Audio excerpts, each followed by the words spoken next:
아버지 하나님 고맙습니다. 점심 맛있게 먹고 다시 모여서 요한계시록을 함께 나누려고 합니다.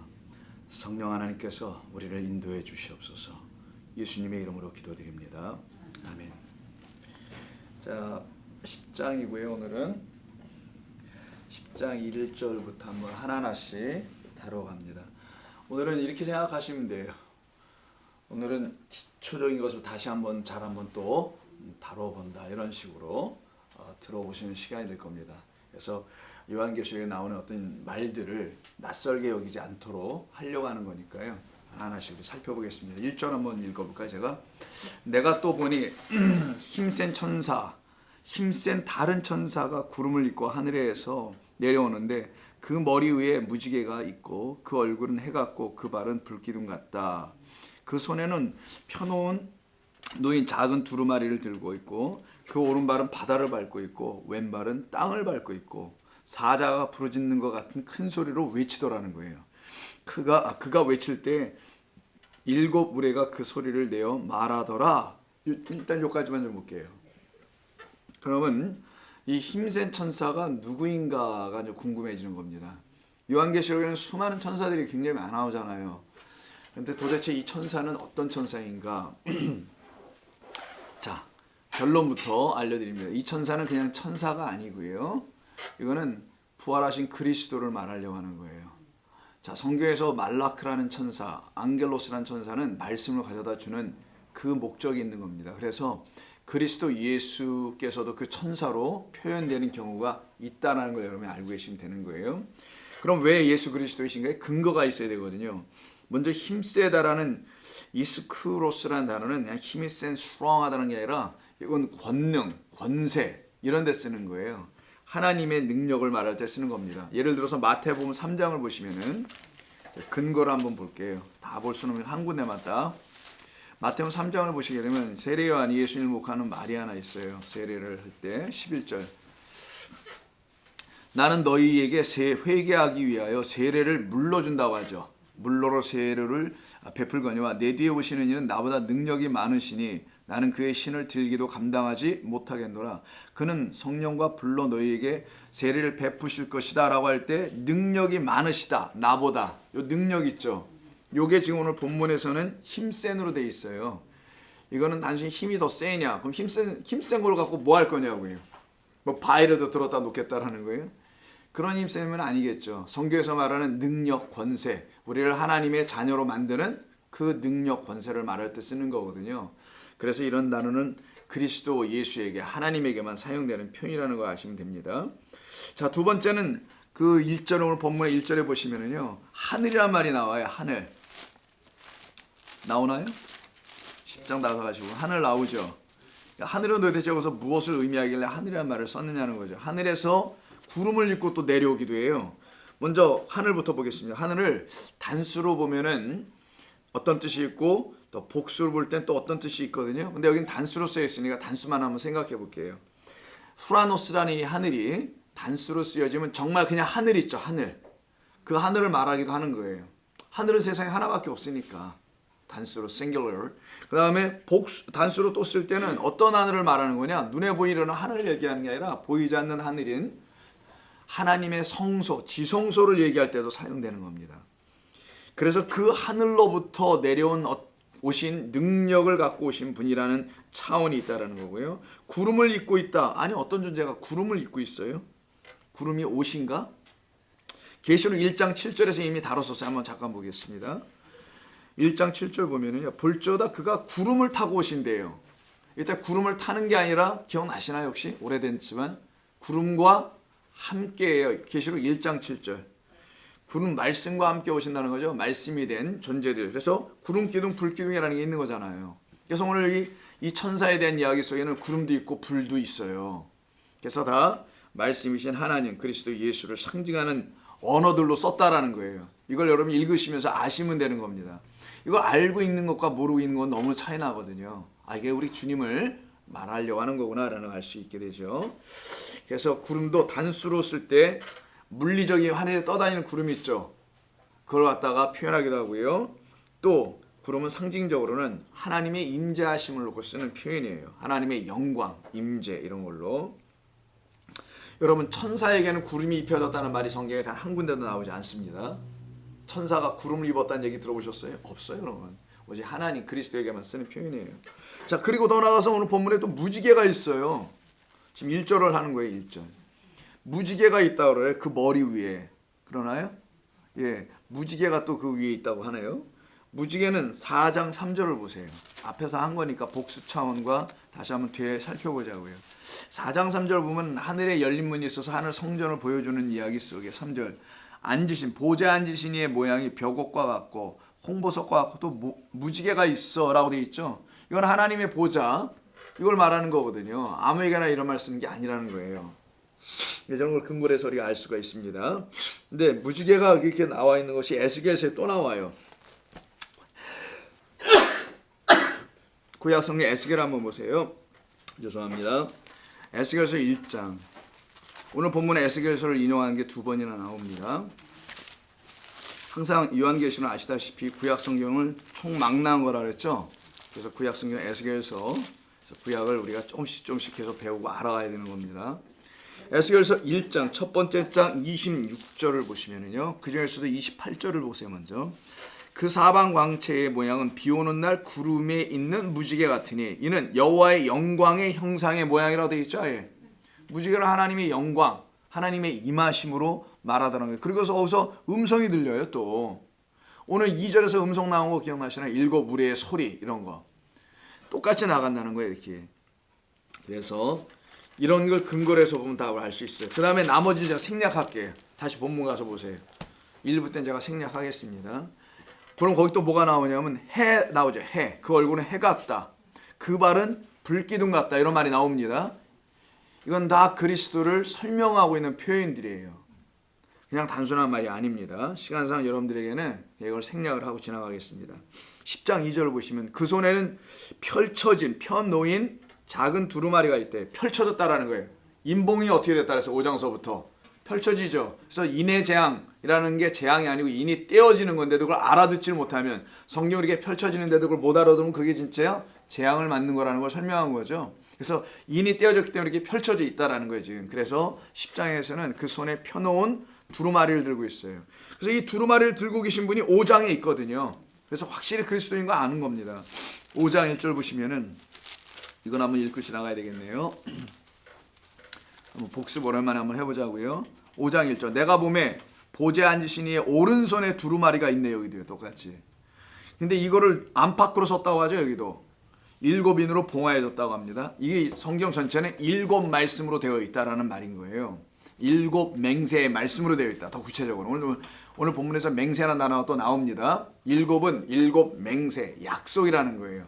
성경 전체가 7으로 딱 인이 됐다는 표현은 뭐 7개의 인을 여기다 묶었다는 말은 아니잖아요. 그죠? 성경의 7은 그 7 언약의 말씀이 우리에게 다 전달된다. 응하여진다는 표현입니다. 그래서 이 인을 누가 떼냐 했더니만 6절에 누구래요?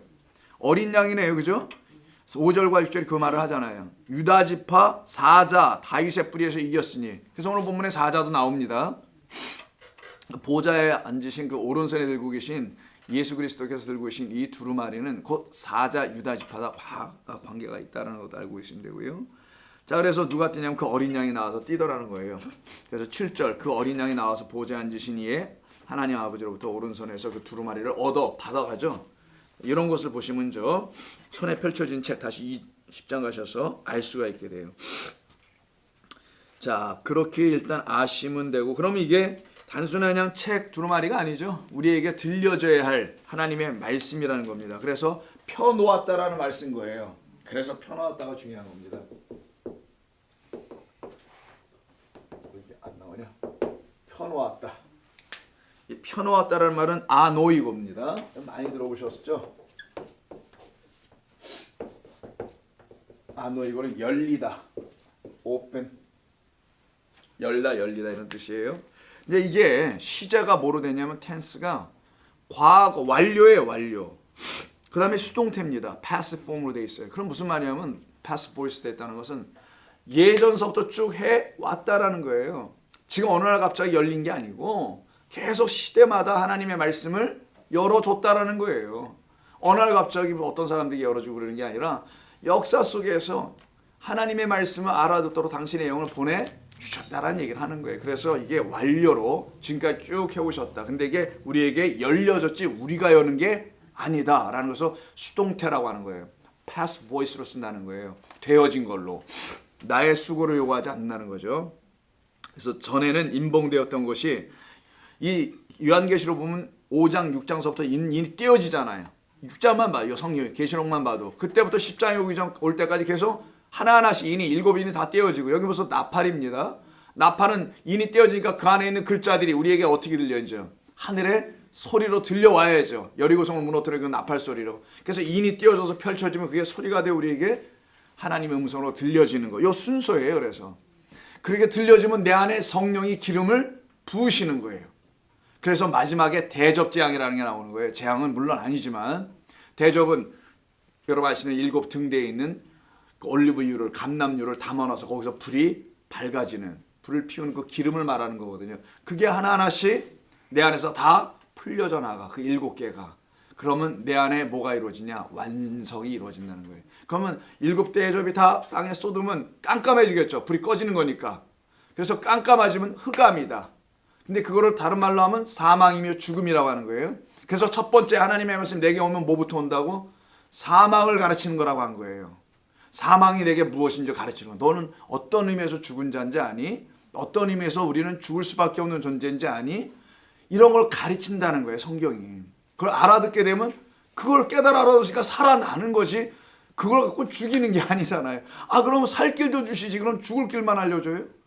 아유 안 되지. 그래서 살아나는 길로 다 이게 움직여지는 겁니다. 그런데 이게 좀 두루마리에 안과 밖으로 쓰여졌다고 하지 않습니까?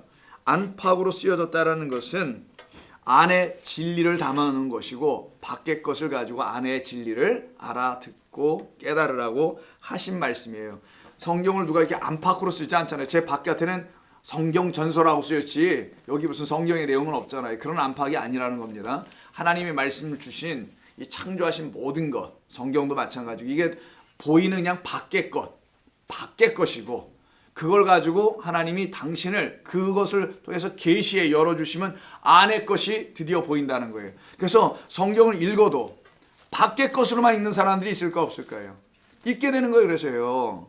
그 안의 것으로 읽도록 하나님이 하시겠다는 건데 나는 밖의 것만 읽으면 돼요. 그래서 문자로만 읽고 마는 거야 그냥. 그럼 결국 내놓을 수 있게 있는 뭐냐? 열심입니다. 100% 거기로 가야 되겠어요. 자기를 합리화시키기 위한 왜 하나님이 이렇게 말하셨는데 나 이렇게 살아내야 되는데 그러다 보니까 거기에 빠질 수밖에 없게 되거든. 그래서 우리가 전엔 다 율법의 신앙을 경험하고 살았던 거예요. 이게 잘못된 게 아니라는 거예요. 밖의 것으로 시작하다가 아 이게 이런 뜻이었어요 라고 안의 것을 들여다보고 보는 거예요. 그때 그를 자유해진다고 하는 겁니다. 자 그래서 그걸 이해하시면 그걸 갖다가 안 오이고 그게 바로 열렸다라는 거예요. 밖의 것이 열리면은 이 안의 것이 보일 거 아니겠어요. 이게 걷어지면은 이걸 열리다라고 하는 거예요. 그런 의미가. 자 근데 10장 2절에 이런 말이 나와요. 오른발은 왼발은 이런 게 나오죠. 이제 여기 이제 우리가 처음 좀 다뤄보는 겁니다. 오른발은 어디를? 바다를. 자 오른발은 바다를 왼발은 땅을. 자 이런 말 쓰셔요. 자 오른발 왼발이 뭐길래 이런 말 쓰시는가? 하나님은 오른발 왼발이 있는 분도 아니신데 왜 이런 말 썼을까? 자 옳은 건 의롭다 이런 거와 관계하고 진리와 관계가 있습니다. 자 땅은 뭐를 짓는 곳이죠? 성전을 짓는 곳이에요. 땅은 성전을 짓는 곳이니 여기서 뭐가 흘러나오겠어요? 물이란 진리가 흘러나오는 겁니다. 말씀이라는 게 성경은 일관되게 얘기하는 게 있어요. 여기서 이런 게 나와야 되면 이게 들어보니까 좋아요 나빠요? 그럼 여기가 오른발이 있어야 되겠죠. 근데 여기가 왜 왼발이 있냐는 거예요. 이걸 생각하게 하는 거죠. 우리가 왼발에 이 바다가 있어야 될 것 같고 오른발에 이렇게 왔어야 될 것 같은데 이걸 그렇게 하지 않고 아 주님이 보니까 이렇게 하고 있다라는 거예요. 바다 한 발 오른발은 바다에다가 왼발은 그러면 자 바다는 설명 안 해도 알겠죠. 노아 홍수의 그 바다 사망으로 집어넣는 바다 아니에요. 거기서 건져내겠다는 게 방주 이야기고 그럼 여기는 사망을 주는 건데 이 사망을 주는데 왜 오른발이 가 있냐고요. 이게 무슨 의미길래 이런 말씀을 여기서 하시는 건가. 오늘 이걸 좀 잘 한번 듣는 겁니다. 먼저 자 그러면 결국은 땅과 바다예요. 성경에서 땅과 바다를 뭐라고 하냐. 창세기 1장을 보면은 1장 가서 잠깐 보겠습니다. 그래서 여러분 기본이 튼튼해지면 이런 걸 금방금방 알아듣게 돼요. 그럼 요한계시록은 어떻게 보면은요 누가복음보다 더 쉬울 수 있는 거예요. 오히려 제가 볼 땐 누가복음의 비유가 더 어려워요. 여러분 비유는 아직 우리 더 좀 하겠습니다만은 만만치 않아요. 비유는 이야기가 처음에는. 근데 누가복음은 요한계시록 이런 틀을 알게 돼요. 성경에 자연스럽게 이해가 될 수 있도록 일종의 코드처럼 돼 있더라는 거예요. 자 1장을 한번 보시면 천지창조 이야기죠. 거기 땅과 바다에 대한 이야기는 9절부터예요. 하나님이 이르시되 천하의 물이 한 곳으로 모이게 하라. 그럼 묻이 드러난다고 하네요. 그 말은 이 세상이 다 물로 덮였다라는 거잖아요. 처음에는 그거를 한쪽으로 몰아넣어서 땅이 남은 거를 묻이라고 하고 물이 있는 그곳은 뭐라고 하자는 거예요? 바다라 부르자고 10절에 돼 있잖아요. 그럼 땅과 바다가 어디입니까? 여기 아니에요. 눈에 보이는 세상. 그래서 땅과 바다는 천하를 말하는 거예요. 이 온 세상. 온 세상을 갖다 쓸 때 땅과 바다다라고 하는. 근데 이 온 세상을 하나님의 복음의 대상이니까 온 세상이 하나님 복음이 어떻게 전해지는지 설명해 주셔야 될 거 아니겠어요. 그래서 하나님은 땅에서부터 시작하여 어디로 가겠어요? 바다로 가게 하겠다 라고 하시는 거라서 땅을 만들어 내신 거예요. 물을 한쪽으로 몰아가지고 이 땅에다가 성전을 세워서 성전은 누구? 예수가 되는 거예요. 예수님. 내가 성전이다. 예수니까 이건 돌 성전이고 여기는 말씀으로 오신 성전이죠. 그 돌은 말을 못하잖아. 돌 붙여 뭐 말 못하잖아요. 근데 예수는 말씀을 합니다. 그래서 예수 당신이 진짜 성전에서 이분이 오셔서 생명의 말씀을 어디다 전해주는 거냐? 바다적 존재에게 이렇게 전해준다는 거예요. 이거는 복음이 어떻게 전해지는지 설명하는 거죠. 진리가 우리 가운데 어떻게 들어오는지를. 그래서 바다와 땅은 뭐냐? 땅은 유대 땅을 말하는 거예요. 유대인들을 말하거나 그 성전이 세워진 곳, 여기. 역사 속에 성전 세워진 곳은 땅, 예루살렘, 시온성 이런 거잖아요. 다. 거기에 땅에다가 성전을 세웠으니 유대인들을 말하는 거고, 바다는 뭐냐? 오른발이 지금 있는 이 바다는 이방인을 말하는 거예요. 율법이 있는 자, 율법이 없는 자.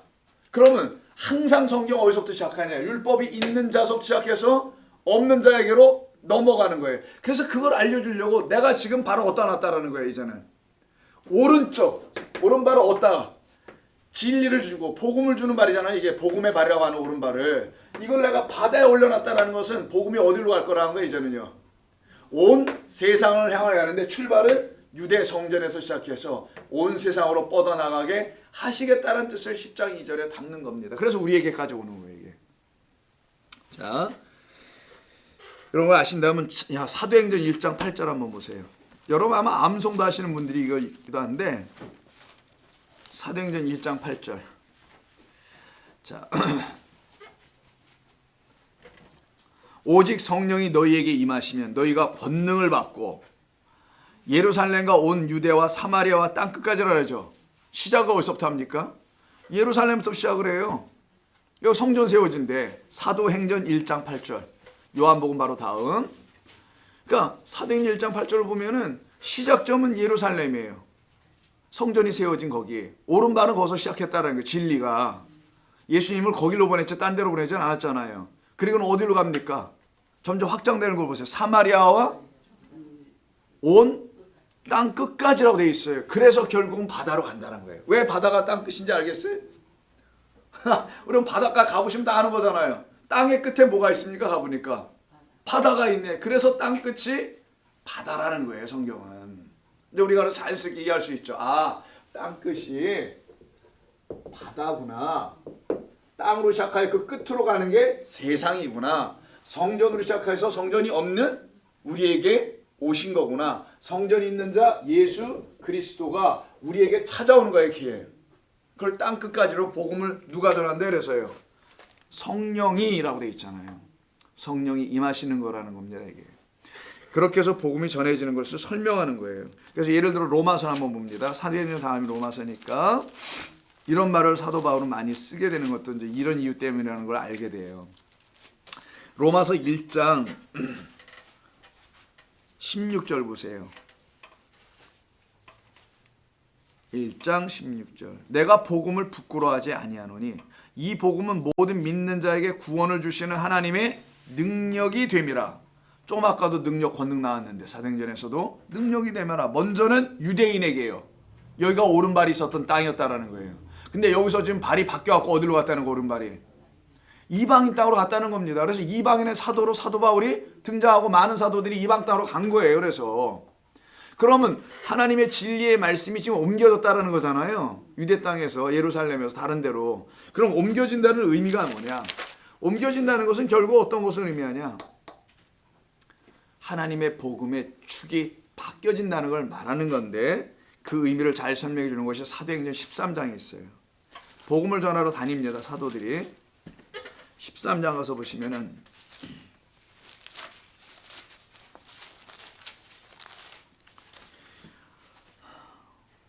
13장 비스디 안디옥인가 아마 여기가 지역이 13장 보시면 46절부터 유대인들이 그 무리를 보고 시기가 가득하여 바울이 말한 것을 반박하고 비방을 하거든. 누가 한대요? 근데 유대인들, 본래가 오른발이 있었던 그 사람들이었던 거예요. 이들이 지금 비방을 하네요.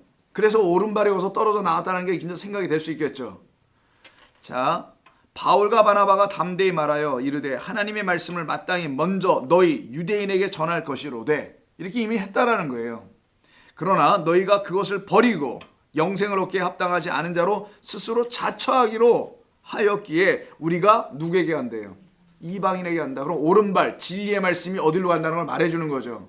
오른발 어느 쪽 이방인으로 가겠다라는 거예요. 주께서 이같이 우리에게 명하시되 내가 너를 이방의 빛으로 삼아 너로 땅 끝까지 구원하게 하리라 라고 하는 이사야 49장을 인용을 해요, 이 사도가.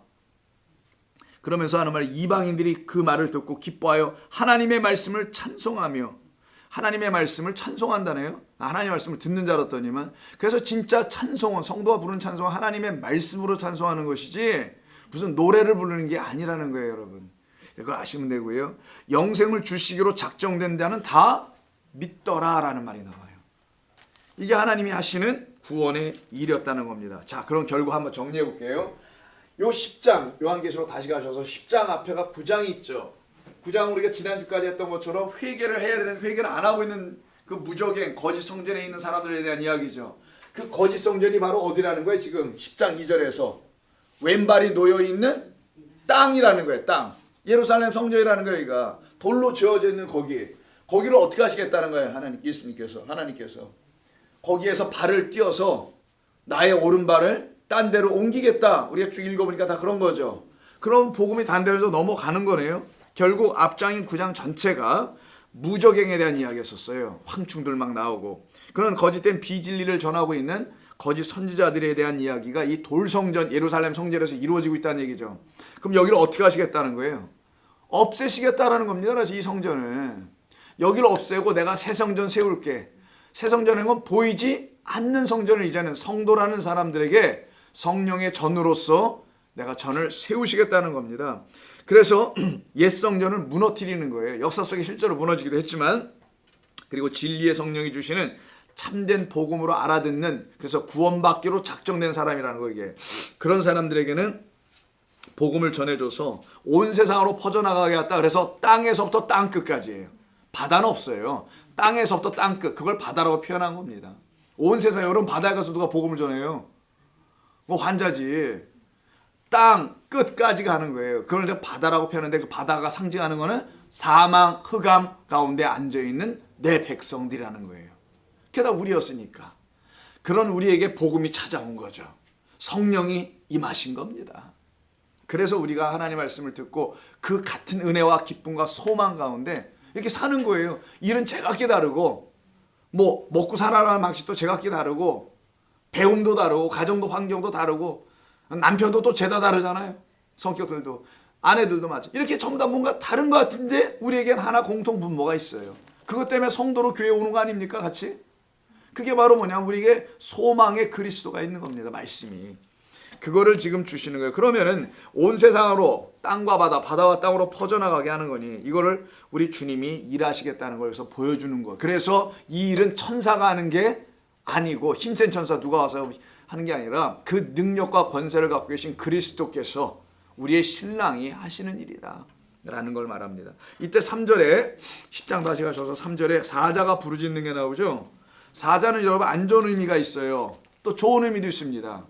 긍정적이고 부정적인 게 다 있어요. 사자는 일단 짐승을 잡으면 물어뜯어 죽이는 뭐 이런 거죠. 그래서 그 앞에 있는 9장에도 보면은요, 사자의 이빨이라는 말이 8절에 나와요. 이 무저갱에 대한 이야기를 하면서 거짓된 성전에는 이 사자의 이빨을 드러내는 존재들이 있단다. 그래서 8절, 그 이빨은 사자 이빨 같다 이렇게 나오죠. 근데 여기서 사자 있죠. 10장 3절에 이 사자는 천사, 사자 천사가 아닙니다. 이건 정말 라이언이에요. 그 사자를 말하는데, 그 사자가 부르짖는 것 같이 큰 소리로 외치는데 이게 누가 외쳐요? 보니까 그리스도, 그 천사라고 하는 그 그리스도가 외치잖아요. 그래서 아까 그 그리스도를 상징하는 유다 지파가 있단 말이에요. 그리스도는 유다 지파에서 나오는 거 알죠, 여러분? 유다 지파의 동물, 상징 동물이 사자입니다. 창세기 49장을 보세요.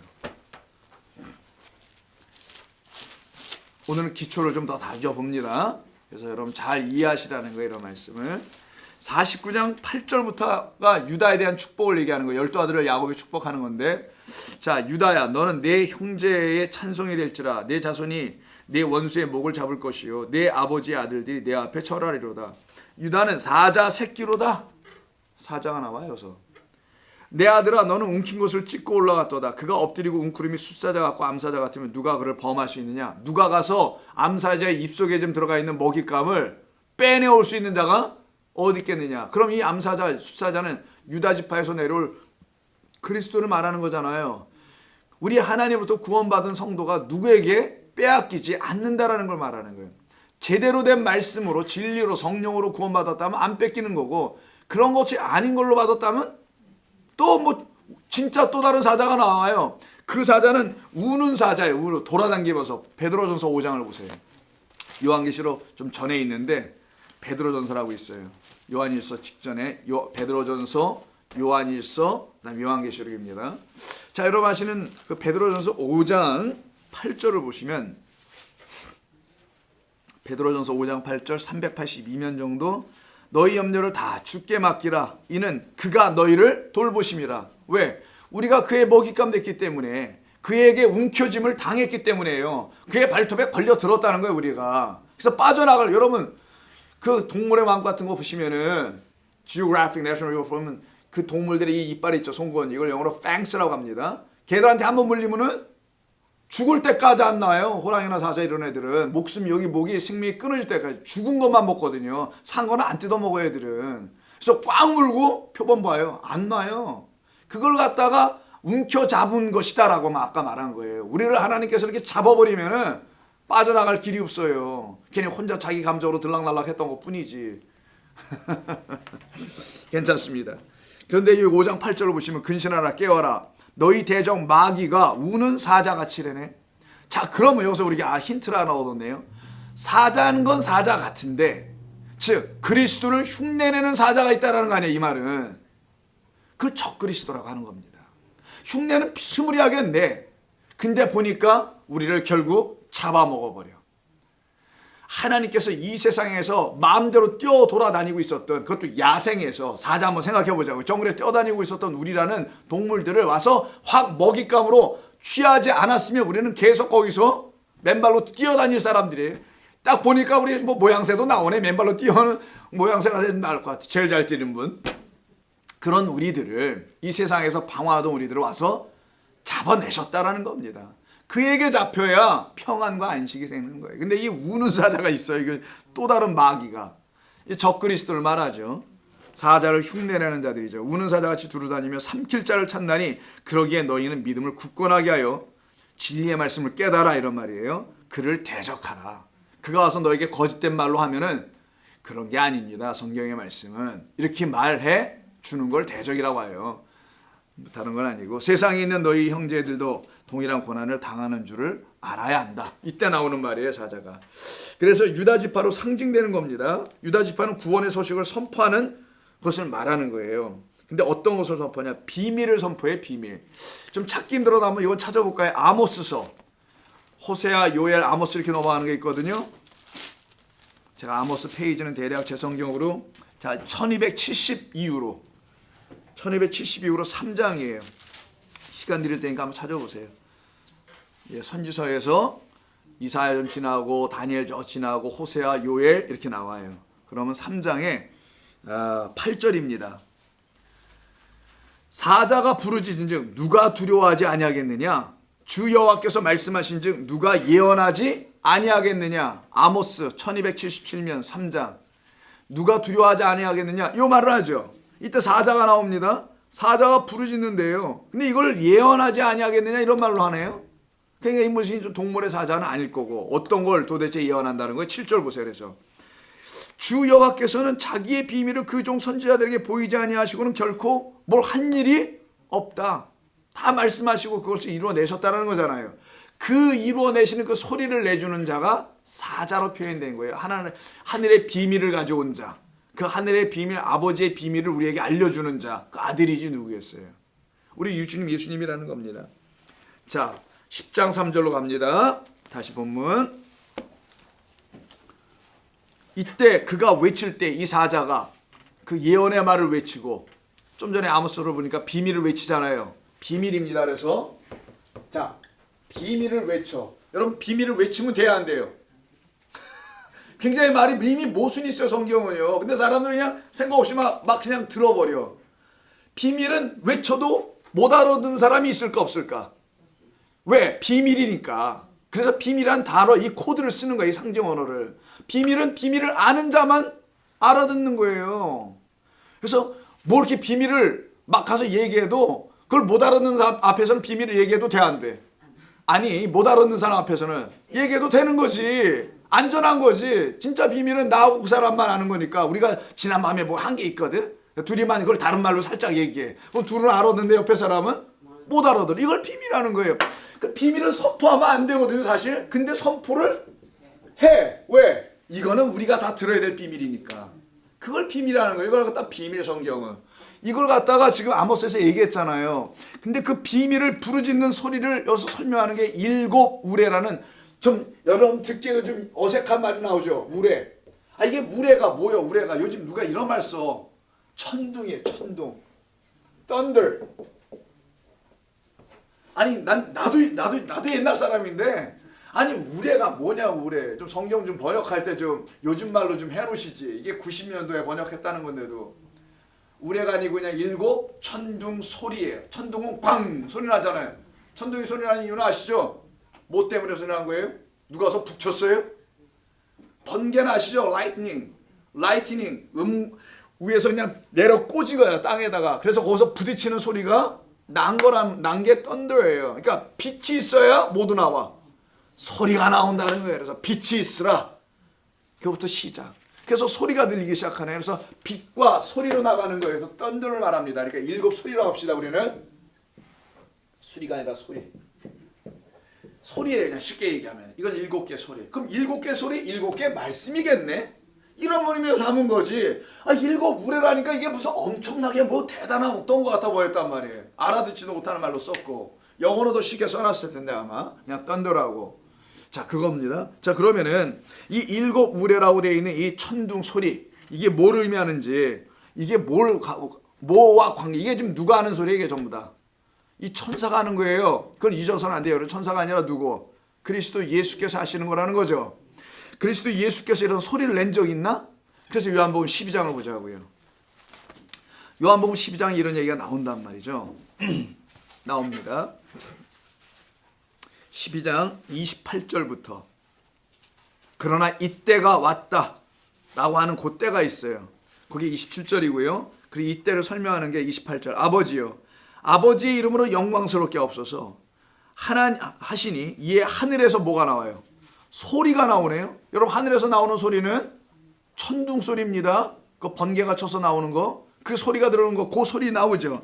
소리가 나와요. 지금 하늘에서 소리가 나오니 이르되 내가 이미 영광스럽게 하였고 또다시 영광스럽게 하리라 하시니 곁에 섰는 사람들이 뭐라고 들었어요? 이거를 천둥 소리로 들었네 애들은. 그래서 비밀이었다라는 거예요. 알아듣는 자는 누구냐? 아버지와 아들 이 관계를 갖고 있는 자만 알아듣는다는 거예요. 우리가 설교를 기억나시죠? 여자인 우리가, 사람인 우리가 그 아들 진리의 말씀을 갖게 되면 우리는 아들 된다고. 그 아들 되면 우리는 아버지가 있다는 거 아니에요. 나를 낳아주신 아버지가 있어 나도 아들 되는 거니까. 그걸 시아버지라고 하는 거 시집가 쓰니까 그 하나님을 갖다가 요 관계가 딱 되면 우리는 하나님 아버지로부터 사랑 이야기를 알아듣는다라는 거예요. 그래서 시아버지 사랑이라는 거예요. 며느리 사랑 시아버지라고. 그 사랑 이야기를 듣는데 이게 모두 사랑의 이야기니까 이걸 알아들어. 근데 옆에 있는 사람들은 뭘로 만들었어요? 그냥 우레소리로 만드는 거야. 천둥소리로만. 그래서 이걸 비밀이라고 한 겁니다. 이 비밀은 너희들에겐 비밀이 되지 않아. 근데 우리들 밖에 있는 자들은 이걸 못 알아들어서 전부 다 뭐가 돼? 성경 전체가 아직도 안 풀려지는 비밀이야. 이걸 억지로 풀어보려고 신천지도 등장하고 뭐 등장하는 거잖아. 자오징어를 풀어보겠다고. 그런 일을 벌일 것이다. 이 세상은. 이런 얘기를 하는 겁니다. 뭐 제가 준비한 예는 너무 많은데 이건 다 치우고 계시록 4장을 볼게요. 계시록 가셔서 4장. 어차피 계시록 가야 되니까 간 김에 4장 잠깐 들렸다가 하자고요. 4장에 가면 이 일곱 우레가 나와요. 일곱 우레가 나옵니다. 4장 5절이에요. 자, 하늘이 열리고 시작하는 거죠. 1절이. 열려야 돼. 우리 가운데서 진리의 말씀이 들려져야 돼. 그럼 이게 일곱 우레 소리가 들릴 거라는 걸 설명하는 거예요. 그러니까 문맥으로 항상 컨텍스트로 성경을 봐야 됩니다. 그것만 딱 집어보면 위험한 거고 잘못된 해석을 하게 돼요. 5절. 보좌로부터 번개 쳐야 소리가 나니까 번개와 그리고 번개로 인한 음성. 이 음성을 뭐라고? 우레 소리 같은 음성이었다. 이거 어디서부터 나와요? 하늘 보좌 하나님께로부터 나오네요. 그리고 켠 등불 몇 개가 있답니까? 7개가 있다고 또 갖다 붙여놨어. 그리고 이는 하나님의 7 영이다. 영은 말씀, 교회에 보낸 사자들. 말씀을 전하는 사자들. 이런 자들은 7 영이다. 그러니까 이 7 우레라고는 여기 안 해놨지만 그 우레가 하나님이 보내신 7개의 진리의 말씀이었다라는 걸 가르치는 거잖아요. 알려주는 거지. 그래서 7은 숫자가 아닌 거예요. 7개의 말씀이 어디 있어요 세상에. 성경을 7개의 말씀으로 정리하나요 우리가 막? 그런 건 없죠. 7이라는 걸로 상징으로 설명하는 거죠.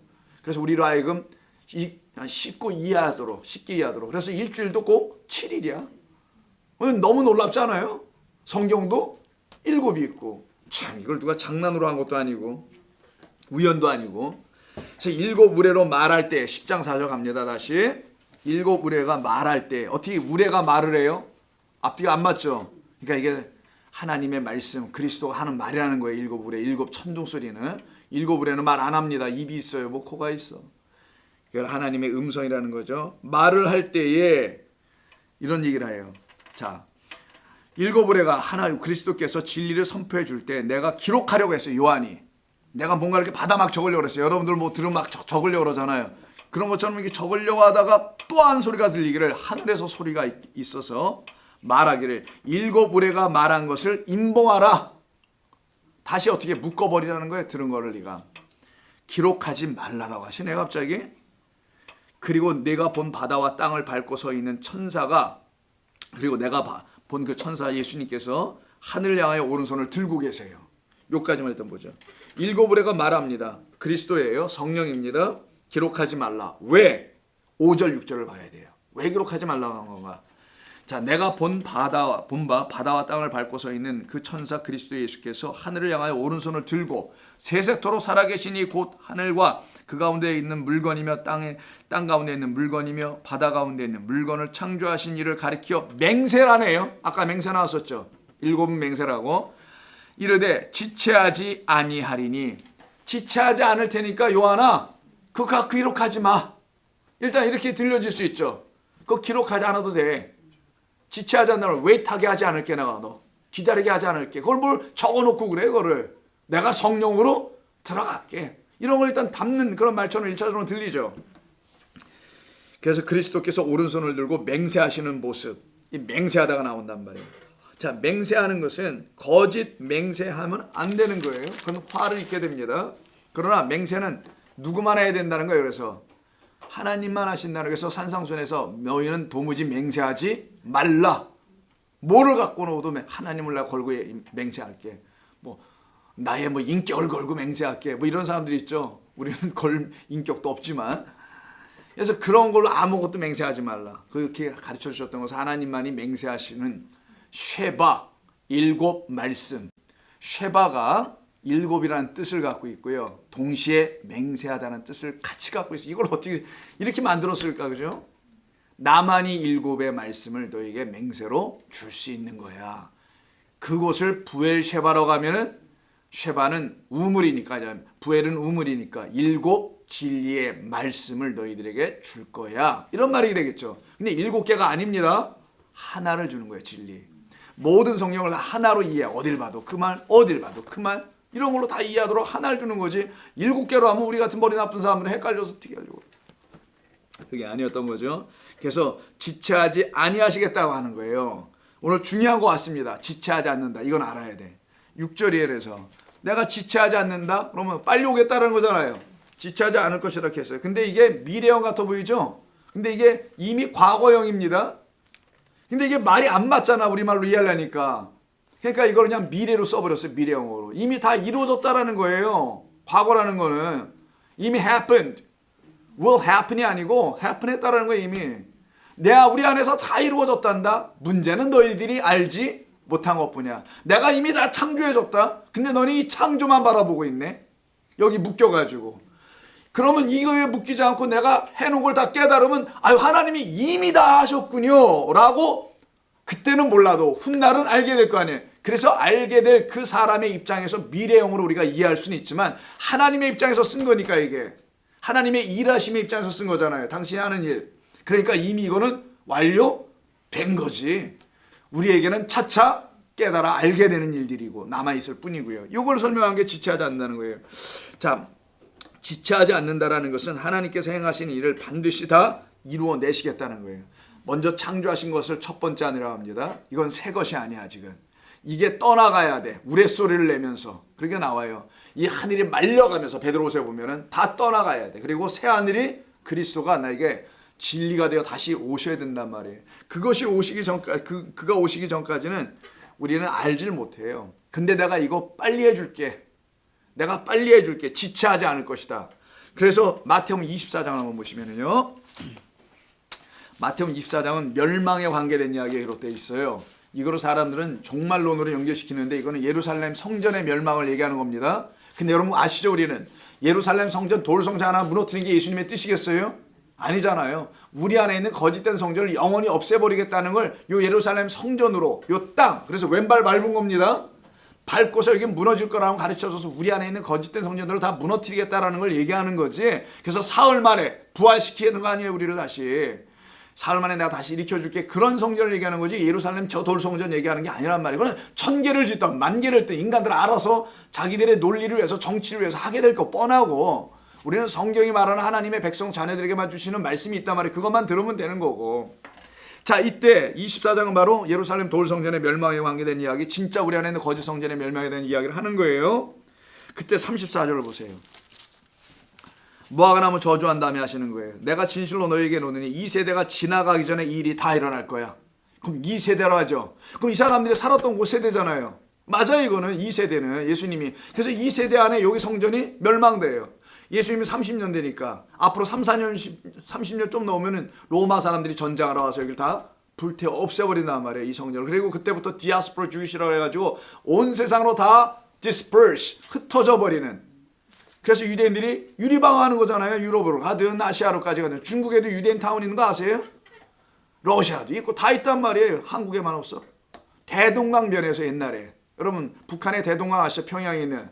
그 대동강에서 고고학자들이 역사학자들이 발굴했는데 거기에 점토판에 기와장인가 뭐에 히브리어 글자가 있는 것이 나왔습니다. 그러니 하나님의 말씀이 온 세상을 도는 거지 안 돌 수가 없어요. 자, 우리가 까지 얘기할 거고 시간이. 그래서 여기 보면 내가 지체하지 않는다고 하죠. 요 세대 안에 이룰 거라는 거예요. 그러면 매 세대마다 세대하는 게 뭐예요? 내가 한번 살고 태어났다 죽는 거 아니에요, 결국은.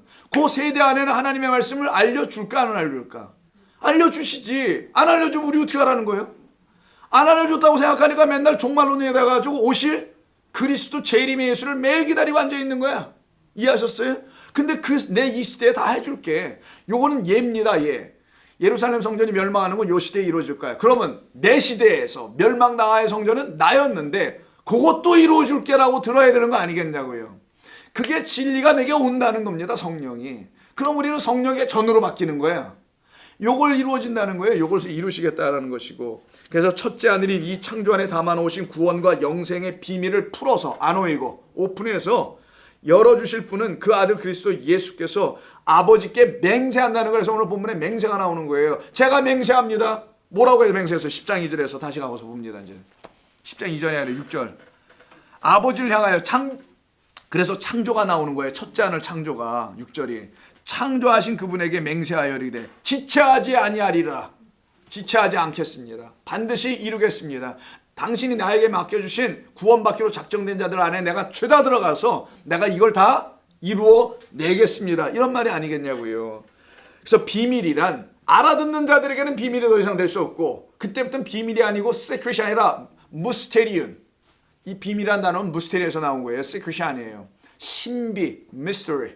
신비한 거지. 알고 보면은, 모를 때는 비밀, 알면은 너무 신기한 거고 놀라운 거지. 그래서 비밀은 창조, 이 보이는 것들 안에 담아놨다라는 거예요. 근데 보이는 것 안에, 그래서 안팎으로 썼다는 거죠. 안에 담겨있는 걸 못 보고 밖에 있는 창조만 들여다보고 인생만 쳐다보고 있으면 끝. 자식 새끼나 쳐다보고 사는 사람이 많죠. 여기 다 끝났나? 이러면 끝이라는 게 그게 우리의 자체. 그는 곧 자기를 바라보고 살았다는 걸 말하는 거거든요. 그런 우리를 하나님께서 구해내시는 겁니다. 그래서 우리가 살아가고 있는 지금 이 세대, 이 매 세대마다 하나님의 말씀은 진리의 영을 보내셔서 다 풀어 구원받도록 때마다 다 하신다는 거예요. 우리 다음 세대는 또 누가 할지, 어떤 방식으로 하실지, 뭐 전쟁을 통해 하실지, 기근을 보내서 하실지, 적그리스도 같은 걸 몇 명 보내서 하실지, 진리의 영을 보내서 하실지 하나님이 다 알아서 하신다는 걸 말하는 겁니다. 그래서 10장 6절에서 지체하지 않으신다는 말이 나와요. 요 지체하지 않는다는 말이, 지체하지 않는다는 말은 우리말 번역이고 원래는 여기 진리를 담아놨어요. 자, 크로노스 후케타이 에스타이라고 써 있는데 이게 뭐냐면 시간은 더 이상 있지 않을 것이다. 이런 말이에요. 이건 엄청난 이야기입니다. 시간은 더 이상 있지 않을 것이다라는 이런 진리를 얘기한 거지 무슨 지체하지 않는다 이런 단순한 얘기가 아니라, 시간은 더 이상 존재하지 있지 않을 것이다. 조심해 가시고 시간이, 시간 크로노스예요. 물리적 시간, 이 세상 시간을 말하는 거여서 크로노스, 후케타이, 있지 않을 것이다, 에스타이. 이거는 비동사입니다. 미래어로 쓴 거예요. 그래서 시간은 the time will not be existing, 뭐 이런 의미예요. 시간은 존재하지 않을 것이다. 시간은 will not be here, 여기 없을 것이다, 이런 뜻이에요. 그럼 이게 도대체 뭔 말인가? 크로노스라는 이 말을 지금 창조하는 이야기 속에 붙여놓은 거잖아요. 땅에도 창조, 하늘에도 창조, 뭐 창조가 막 나옵니다. 6절에 보면은 크로노스라는 시간은 보이는 것들 안에서, 이 창조하신 이 세계 안에서 시간을 말하는 거예요. 근데 이 시간이 우리에게서 떠나지 않으면은 우리는 이 시간만 갖고 살 거 아니겠어요? 그렇잖아요. 그래서 이 시간은 우리에게 없어져야 합니다라고 아버지께 누가 맹세해요? 이 천사인 아들이 맹세하는 거예요. 내가 이 맹세를 반드시 두고 우리들에게 찾아와서 이루어 주시겠다. 이들은 이 역사와 시공간의 이 시간에 묶이지 않도록 내가 와서 해주겠다라는 겁니다. 그래서 창조 안에서 우리의 눈으로 보이는 것들이 우리의 눈에서는 더 이상 보이는 것들이 되지 않게 하고, 보이지 않는 영원한 것을 보도록 하나님이 하시겠다. 그럼 그들에게는 새로운 시간이 열리게 되겠죠. 그걸 갖다가 카이로스라고 하는 거예요. 많이 들어보셨죠? 성도가 이 세상에 대해서 죽고 율법에 대해서 죽는다는 말을 하는 건데, 그래서 이 보이는 것이 전부가 아니었구나. 여기다가 비밀, 하나님의 신비한 비밀을, 뜻을 담기 위해서 지어놓으신 것이지 창조는 다른 뜻이 아니었구나. 이 우주 삼라만상 그런 이유로 있었던 거였구나. 알고 보니 이 비밀을 알아야 되는데, 이 비밀은 그리스도 진리의 말씀이라고 하는 거예요. 하나님 나라의 비밀이라고도 하고, 그것을 알기 위해서는 내 앞에 있는 첫 번째 시간이 크로노스가 나에게서 사라져줘야 돼. 그리고 새로운 시간 카이로스, 이 시간이 우리에게 와야 됩니다. 카이로스는 뭐냐? 우리에게 그리스도의 영 성령이라 합니다. 그리스도의 영이신 성령께서 우리 안에 거하시게 되면 우리의 시간, 곧 우리의 육이 끝이 나고, 그 말은 이 세상에 대하여 우리가 더 이상 이 세상에 있는 그대로를 보고 그거를 붙잡으려고 쫓아가거나 이러지 않고 그거 못 잡아서 상심하거나 아파하지도 아니하는, 그래서 그 시간에 대해서 나는 죽어있네. 그럼 나는 세상에 대해서 죽은 자라는 거예요. 그게 바로 그런 자가 되는 것은 성령이 우리 가운데 오셔야 되는 겁니다. 그래서 우리의 육은 끝이 나고 영의 새로운 시작이 일어나겠죠. 영으로 사는 새로운 시간이 일어날 거 아니에요. 째깍째깍 돌아가지는 않지만 우리는 영으로 살아가. 지금 요 새로운 시간대를 카이로스라고 하는 거예요. 이건 영적 삶이에요, 말 그대로. 근데 다른 분들이 하도 영적 삶 그런 얘기를 많이 해가지고 이런 걸 쓰고 싶지 않은데, 이해하셨죠, 여러분? 무슨 말인지. 우리의 육이 소멸당하고 겉사람이 후패하고 끝나고 진리인 우리 그리스도가 내 안에 들어와서 영으로 들어오셔서 우리를 새롭게 살아가는 새 출발, 딱 시작한 그 순간이 곧 영원이야. 그걸 카이로스라. 이 카이로스는 하나님의 시간이에요. 그냥 여기는 1분 1초 시간이 없어요. 그냥 영원일 뿐입니다. 이곳으로 살아가게 하시겠다는, 이걸 영생이라고 하는 거예요. 영생을 이룬다는 것입니다. 바로 그와 같은 약속을 해주신 거예요. 그래서 10장 7절로 넘어갑니다. 일곱째 천사가 소리내는 날 그의 나팔을 불려고 할 때에 하나님이 그의 종 선지자들에게 전하신 복음과 같이 하나님의 그 비밀이 이루어지더라 한 거예요. 그래서 비밀이 열려지는 거예요. 이들에게는 완전히 열려서 복음의 비밀이 우리 가운데 들려지게 되는 것을 복음 전파라고 우리에게 하는 거죠. 진리 소리로 듣는 것. 그럼 우리는 더 이상 이 세상 아래 것에 묶이지 않아요. 이 지으신 세계를 아름다움 그 자체는 보되, 그러나 그 자체 아름다움이 우리에게 찬양의 대상이 아니잖아요. 야, 하나님 참 아름답게도 만드셨네. 하나님 우리에게 그거 보고 야, 내가 그렇게 아름답게 잘 만들었지, 나 좀 찬양 좀 해줘, 이런 거겠어요? 내가 너를 사랑해. 저 꽃이 아니라 너야. 그 꽃 한 송이를 보고 내가 너를 어떻게 구원하는지를 깨달아야 내가 알라고 지어준 것이야. 그렇게 깨달아야 하나님이 기뻐하고 감사하는 거고, 그 성도가 하나님께 찬양될 때 하나님이 기뻐 받으신다는 것이지, 그렇지 않으면 뭐.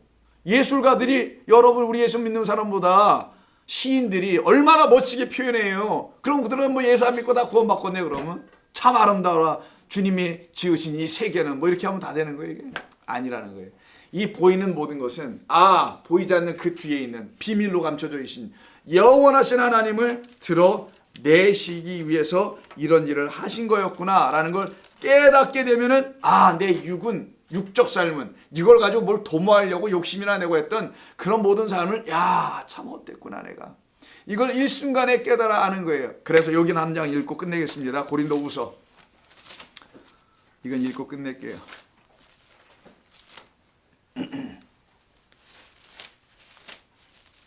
고린도후서 4장 16절. 그러므로 우리가 낙심하지 아니하노니 우리의 겉사람은 낡아지나 우리의 육체 덩어리가 나이 든다는 얘기가 아닙니다. 우리의 겉사람은 우리가 본 이 세상으로 겉에 것 보고 만들어 놓은 우리, 하나님의 영이 없는 우리를 겉사람이라고 하는 거예요. 그 겉사람은 이제 진짜 주인 만나서 필요 없어지니 관리 대상이 아니잖아. 그래서 낡아지네. 관리를 안 해. 여러분 몸뚱아리 관리 안 하거나 옷 아무렇거나 입고 다니는 건 얘기가 아닐 거 아니겠어요. 이거는 나 더 이상 이걸 보고 뭘 한다는, 거기서 난 일단 떠나 나왔다라는 거예요. 그래서 얘가 나한테 점점점 어떻게 해? 후패, 내 뒤로 물러서 점점점 걔하고 나는 거리가 멀어져. 이 얘기를 한 거예요. 멀어지고 우리의 속사람은 날로 새로워지도다. 우리의 속사람은 변화된 내가 아닙니다. 여러분 얼마나 많이 변화됐어요? 예수 믿고 도대체. 그런 말 하지 말자니까. 우리는 내 안에 새로운 사람 하나가 들어왔다는 거예요. 새 남자가.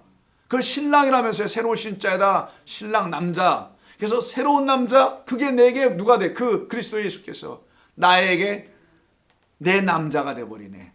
내 속사람이 돼버리네. 그래서 여러분이 내놓을 것은 그리스도 예수, 그 속사람밖에 없다라는 거예요. 그분으로 나는 날로 새로워지는도다. 영혼을 살아가는 자가 되는 거예요. 그러기에 우리가 잠시 받는 환난에 경한 것이 지극히 크고 영원한 영광의 무거운 것을 우리에게 이루게 하려 함이라. 진리를 말하는 거예요. 율법은 가볍다라는 겁니다. 이 세상은 겉에 것, 이거 가지고 뭘 하고 과학을 이루고 세상을 만들고 차를 만들고 날아가는 비행기를 아무리 만들어도 할지라도 이거 다 쓸데없는 가벼운 것들, 하찮은 것에 불과하고 이건 다 불에 태워져 사라질 것들이니까 결국은. 중하고 영원한 것은 우리 안에 부으신 당신의 영밖에 없다라는 거예요. 그거는 영원하리라. 여러분 믿습니까 정말? 이거 우리 믿고 사는 사람들입니다. 무슨 일이 있어도 우리는 이걸 믿고 사는 사람이에요. 아유 다른 거 다 괜찮아. 이걸 믿어 우리는. 우리가 주목하는 것은 보는 것은 보이는 것이 아니요. 지금까지 보이는 것만 봤는데 이젠 저런 걸 보는 게 아니요. 보이지 않는 것 비밀 하나님의 것을 보는 것이니 그리스도를 보는 것이니 보이는 것은 잠깐이고 보이지 않는 것은 영원하미로다. 더 이상 설명이 필요 없죠. 기도하겠습니다. 그래 주님 저희들에게 일곱 의뢰가 되셔서 오셔서 우리들을 그 깊은 어둠의 잠에서 깜짝 놀라 깨우시려고 천둥이란 단어를 쓰시면서까지 던더를 보내시면서까지 우리에게 찾아오시니 감사합니다. 그 소리 못 들었으면 큰일 날 뻔했던 우리들 하나님의 사랑의 소리로 이제 다 다시 들려주시니 감사합니다. 우리 성도님들 돌아가는 발걸음 가볍게 하시고 기쁨 가운데 돌아갈 수 있도록 축복하여 주옵소서. 예수님의 이름으로 기도드립니다. 아멘.